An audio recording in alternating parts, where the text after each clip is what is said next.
She composed herself and looked out at the crowd like some old pink gorilla. And then she would point her fingers at anyone who dared ask a question. Girl in the black coat. Boy in the paisley shirt. Most of you aren't going to make it in show business. Most of you aren't that good. There isn't enough room for you. You have to be honest with your chances. I didn't do the pilot for I Love Lucy until I was 40 years old. Desi and I knew it was our last chance. She lit a Pall Mall, and it hung out of her mouth like a prison matron. She would inhale, and then she would exhale pure gray smoke. We had a network. We had a sponsor. The network didn't like the idea of me having a spick husband, and she hit the word spick. And they refused to pay for the insurance policy that we needed for that pilot to be filmed. In order to pay for the pilot, we would have to put a second mortgage on our house in Chatsworth. That house was the only thing we had. If it failed, we would have to lose everything. And I would have had to move back to Jamestown. And then Lucy told us the most extraordinary thing. Lucy and Desi stewed for days about whether they should put their house up for collateral. And one night, Lucy fell asleep. And Carol Lombard walked into the room. I knew it was a dream. It was her ghost. I looked up to Carol a great deal. She sat at the tip of my bed. She looked wonderful. Lucy was taught by the studio linguist to speak in a clean, R-less mid-Atlantic accent. Lucille Ball did not say wonderful. She said wonderful. And it gives me hope for all the things in life that are wonderful.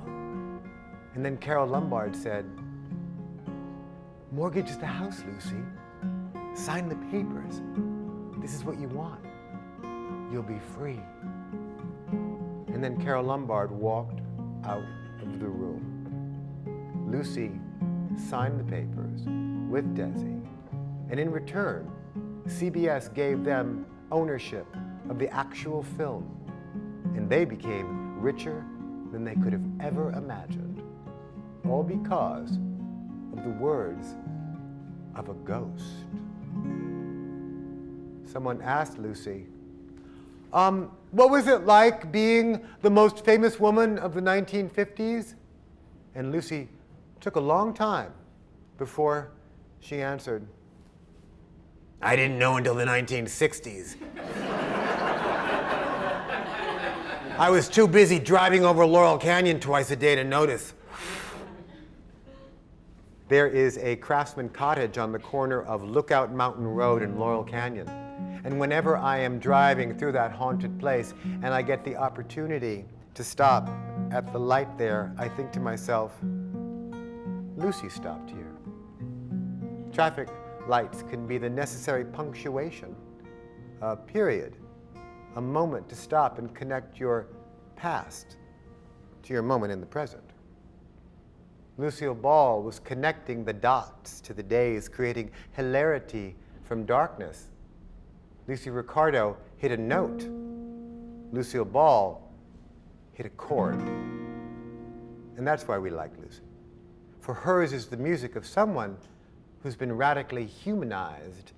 In that big yellow room, Lucille Ball taught me to pay attention to the plain space that we inhabit because of accidents of destiny and catastrophes of success can occur.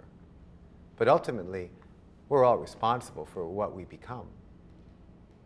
She also told me that her favorite episode of I Love Lucy was when the Ricardos went to Hollywood and met William Holden. She said that when they were making that episode, something dangerous and life-threatening occurred. She had put out a putty nose to disguise herself in front of William Holden. Well, when Ricky lights a cigarette, the nose bursts into flames. And if you watch the episode, you can see the actors react in absolute horror. But I am always transported to that gleeful state of anticipation for when Lucy rearranges the putty on her nose and says, "This California sun sure makes your skin soft." I'm sure that when she was doing this, immersing herself in her work, that she forgot her pain. And when we watch her, we are distracted from our own. And this is wonderful. Oh, the shark bait has such teeth, dear, and it shows them pearly white. Just a jackknife has old Mac Heathbay, and he keeps it out of sight. I was across the street from the Ambassador Hotel the night that Robert Kennedy got shot.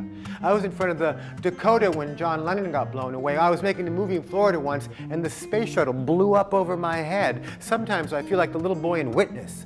And when I asked, and I tell people some of the unbelievably hellacious things that I've seen, they always ask the same question. Why do these things always happen to you? You know, when that shark bites with his teeth, babe, scarlet billows will start to spread. Fancy gloves, though, wears old Mac Heathbay, so there's never a trace of red. What bothers me not is the question more, the tone of it, the manner that implies that I somehow deserve the unbelievably hellacious thing that I've seen. Logan, if you have a shred of human compassion, you'll change keys. Now on the sidewalk, Sunday morning, lies a body just oozing life, and someone sneaking around the corner. Could that someone be Mac the Knife? So important to remember that Mac the Knife is out there, and that he will come up behind you, and he may just stab you in the back, and if you are like me from Hollywood, he'll get you right in the stomach.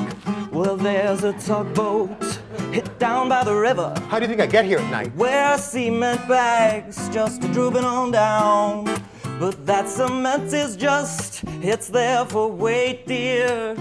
5 will get you 10, old Mackie's back in town. Now, did you hear about Louis Miller? What, does he have cancer too? Now, he disappeared, babe, after drawing out all this hard-earned cash. That sounds like crystal meth. Well, now Mac Heath spends like a sailor. Could it be our boy's done something rash? A lot of it is about being bipolar. Well, Jenny Diver, I'm conflicted about Jenny. Suki Tawdry, Suki, I'm on the fence with. Miss Lotta Linia, Pat Loud met Lotta Linia. oh, Lucille Ball. Don't call Lucille Ball The old. line forms are on the right, babe. Now that Mackie is back in town.